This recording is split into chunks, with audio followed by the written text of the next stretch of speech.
Hello, my name is Ezra Shem, and I wanted to share with the American people my decision to vote or not to vote this election year, 2012. I started out with the decision that I was definitely 100% not going to vote because of my beliefs in the system that it is already set up that no matter who is the president, who is in Congress, the system has it set up that you must go a certain way, which is always contrary and against regular people in America. And if you decided not to do so, you would either not be voted in or possibly even lose your life. So, therefore, it is impossible to change anything in the American system through voting. However, something kind of serious changed my mind, and that's what I had wanted to share with you today. I wanted to give you a background about who I am. I went to college at Tuskegee University. I have a chemical engineering degree with a Bachelor of Science completed degree. Um, I am currently disabled due to situations of things that had happened to me as a professional black woman that caused me to be mentally incapable of working in my field again.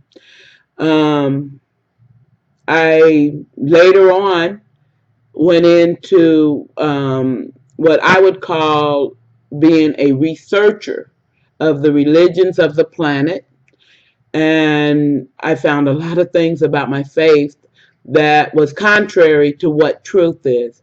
And so it's just one of those things that also has hurt the American people and people in general, in that we are fed certain ideologies without ever researching where these ideologies came from and how much merit there is to them. So, to finalize my credibility, I've also am an author of a book called The Ultimate Deceit of the Human Race, and that includes my research. It's a 400-page book that explains a lot of the things that I found contrary to the way I was raised. I was raised a Baptist Christian, and I am from Marion, Indiana. Okay, what I want to do now is go into, as I had said earlier, I had decided this year I wasn't going to vote because of the fact that also America is the equivalent of a snake feeding on its own tail. And I would like for you to just take a little bit of time to think of what that ideology leads to. A snake that is feeding, solely feeding all of its nutrients, survival comes through feeding on its own tail. Well, when you look at it like that, it becomes kind of dim to vote. But then, and also I was looking at the fact that with Obama in, whom I was kind of hoping he would make a difference, but at the same time, because of his beautiful children, I'll be honest, I was kind of hoping he didn't make a difference from the standpoint he would have been dead. So I kind of see why he had to play both ends of the stick. And when I say both ends of the stick, meaning that number one, he must fall in to the New World Order and do what they tell him to do. And hopefully get our side, meaning the people, regular people who do not have $1 million and less, or even Even if you have $1 million these days, it's not really anything because it's all paper money anyways. It's just monopoly money. But I felt like that, this is what he had to do. And even if Mitt Romney got in, he would have to do the same thing. So what difference did it make who actually got in? Because they were not pulling the strings. Well, and we all heard about his thing about not showing his taxes, and we knew that there was something hidden there. With Obama, we knew that he was a puppet. So any way you went, you were going to lose. But what changed everything was the 47. Oh my God. I realized that what I had a choice to vote from is the idea of how fast do we think? And being that I definitely believe that if Obama can help us without getting killed himself or without going down 100% himself, he would try.